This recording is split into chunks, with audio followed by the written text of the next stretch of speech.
Die minister van korrektiewe dienste kry pak slaag oor sy oorweging van lyfstraf in tronke en die Proteas in volle blom in Indië.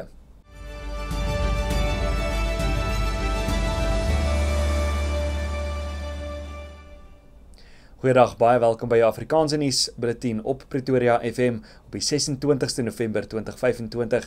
Ek is Dian van der Berg. Die minister van korrektiewe dienste, Dr. Pieter Groenewald, se voorstel om die debat te heropen oor lyfstraf in tronke om onder meer die oorbevolkingskrisis die hoof te bied, is met sterk teenstand in die parlement begroet. Die meeste LP's in die portefeulje komitee oor korrektiewe dienste het sy voorstel as ongrondwetlik en onwettig bestempel. Dr. Groenewald sê egter hy het met die voorstel bedoel dat hy graag die debat wou heropen om veral die publiek se mening te kry oor lyfstraf vir veral minderjariges wat weens geringe oortredings soos winkeldiefstal in hegtenis geneem is.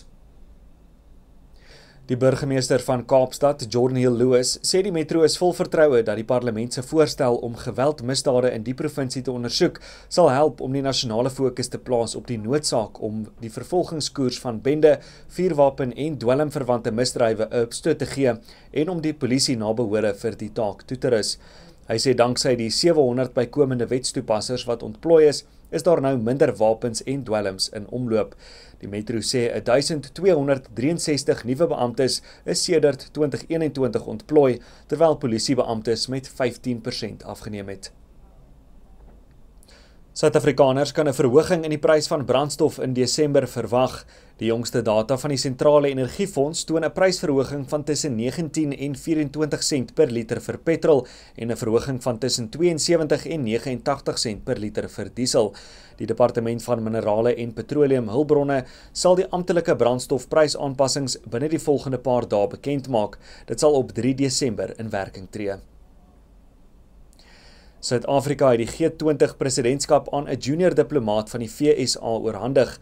Dit volg nadat die Withuis die G20 leiersberaad in die land geboikot het, na beweringe dat daar volksmoord op wit Suid-Afrikaners plaasvind. Die Departement van Internasionale Betrekkinge en Samewerking sê die G20 presidentskap is tydens 'n stil byeenkoms aan die diplomaat David Green in Pretoria oorhandig. Die oorhandiging volg na dae van diplomatieke spanning oor die vlak van Amerika se verteenwoordiging by die leiersberaad wat die afgelope naweek in Johannesburg aangebied is. Die Suid-Afrikaanse regering het geweier om die oorhandiging tydens die beraad te doen en het aangevoer dat dit teen protokol indruis om dit aan 'n junior diplomaat te oorhandig. Die VSA se G20 presidentskap begin op 1 Desember. En die Proteas het vandag geskiedenis gemaak deur die tweede toets teen Indië in Guwahati met 408 lopies te wen. Dit is die Proteas se eerste toetsreeks oorwinning in 25 jaar op Indiese bodem sedert die 1999-2000 seisoen. Indië het 549 lopies nodig gehad om die tweede toets te wen, maar is vir 140 uitgebal. Die draaibouler Simon Hamer het 6 paaltjies vir 37 lopies in sy 23 balbeurte laat spat. Dit is sy beste telling in 'n toets tot dusver. Dit bring ons aan die einde van vandag se nuusbulletin op Pretoria FM. Ons maak môre weer so.